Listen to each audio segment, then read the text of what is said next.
Uhuru. Unity through? Unity through? Uhuru. Uhuru. Well, I first want to appreciate, it is an honor to be able to speak here today. Before I speak, I want to recognize my leadership, Chairman Akilé Anai, leader and founder of the African People's Socialist Party and the Uhuru movement. As well as want to salute, just the African People's Socialist Party, and that the party just came back from our amazing historic 7th Congress in St. Louis, Missouri. The world is changing, there's a shift happening in the world, and it's the African working class. It's the vanguard that is paving the way, and just this room being filled today is a prime example of the party, the historic work that we've done, and just the fact that the course of history is changing in the favor of the African working class.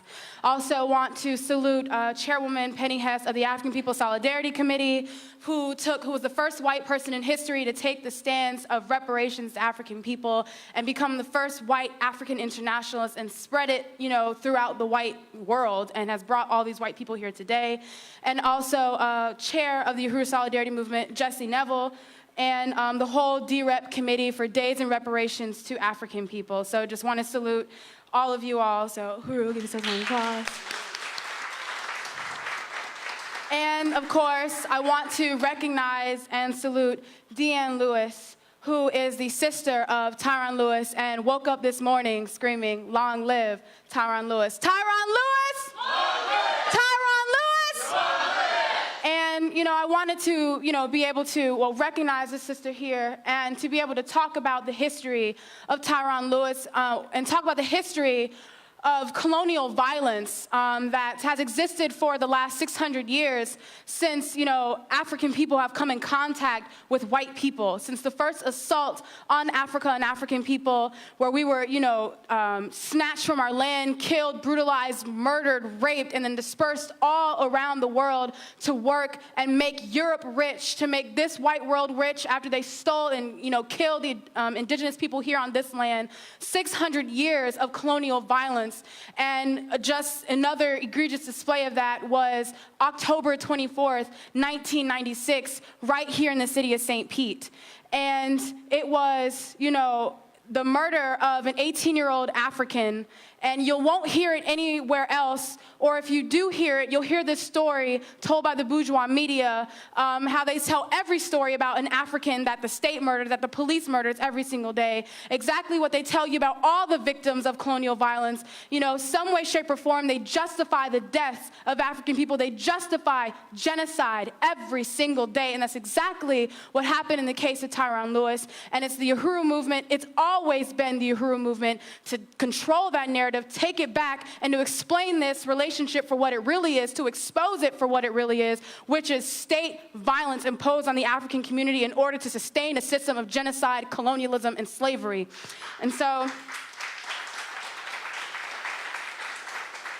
when they murdered Tyron Lewis, this 18-year-old African, in 1996, you all may be familiar with what happened in Ferguson in 2014 after they murdered 18-year-old Mike Brown. Well, St. Pete was Ferguson. St. Pete was Ferguson. African people were in the streets in 1996 and led a courageous fight back against the police who, this city deployed 300 police officers, a police helicopter, and they attacked the Uhuru movement, and they attacked this building. And on November 13th, they assaulted this building because when they released the verdict, a non-guilty verdict on both those officers who murdered Tyron Lewis, they tried to make it a mission to kill the leaders of this movement right here. They assaulted this building. They put every ounce of tear gas. They tried to murder Chairman Akilé Anai because the Uhuru movement provided the political leadership around that whole rebellion. And the people knew to come out, get organized, and exactly what to do and exactly who the enemy was because of the work that the Uhuru movement had been doing, the political work that the Uhuru movement had been doing, being out here in the streets, being the only means of, having economic development projects in the city, and being visibly fighting for the interests of the African working class community, because no one ever does it. No one talks about the African working class. Nobody talks about the brother with his pants sagging. Nobody talks about Tyronn Lewis's. It's always been the Uhuru movement, and we provided the political leadership in that whole situation. And that's why on that day, you know, African people in this community, with everything that we had, and we gave it to them, we pushed back 300 police officers, shot down a police helicopter, put out those fires, and they had to say, pull the troops back. We are under heavy fire. And that was this movement. And before that, it was 1966, where Chairman was already priming the city of St. Pete for Black Power and revolution right here. In 1966, where Chairman tore down this white nationalist mural that hung in City Hall, all the way up until 1966.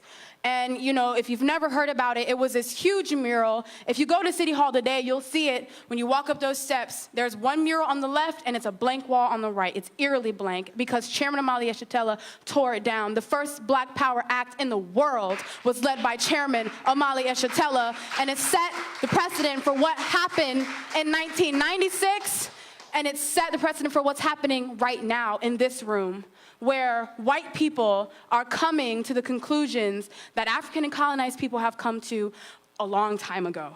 That this system has to go, and this system will go. That the peoples of the world will no longer suffer the same conditions that it has had to for the past 600 years.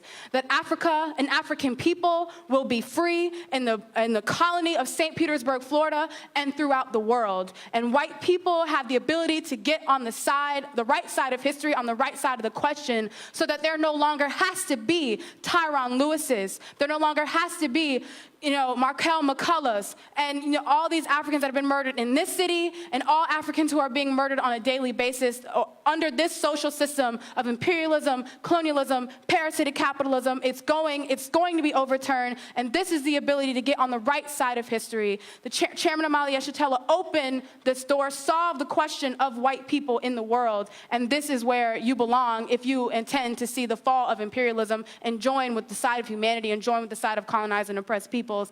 So, you know, again, I really want to appreciate being up here.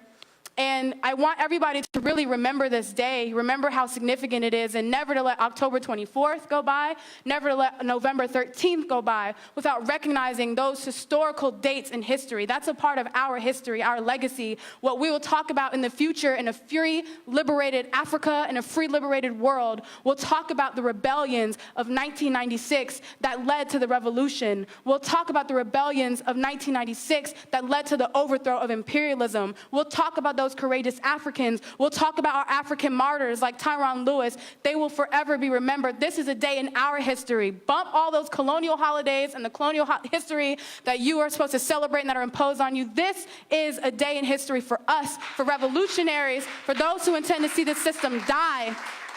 And we have a responsibility to remember all of them, and to not just remember them, but to fight for them. Because Tyronn Lewis did not die in vain. Those mothers, this sister, this family did not mourn in vain. They will be avenged with the overthrow of imperialism. Uhuru, unity through?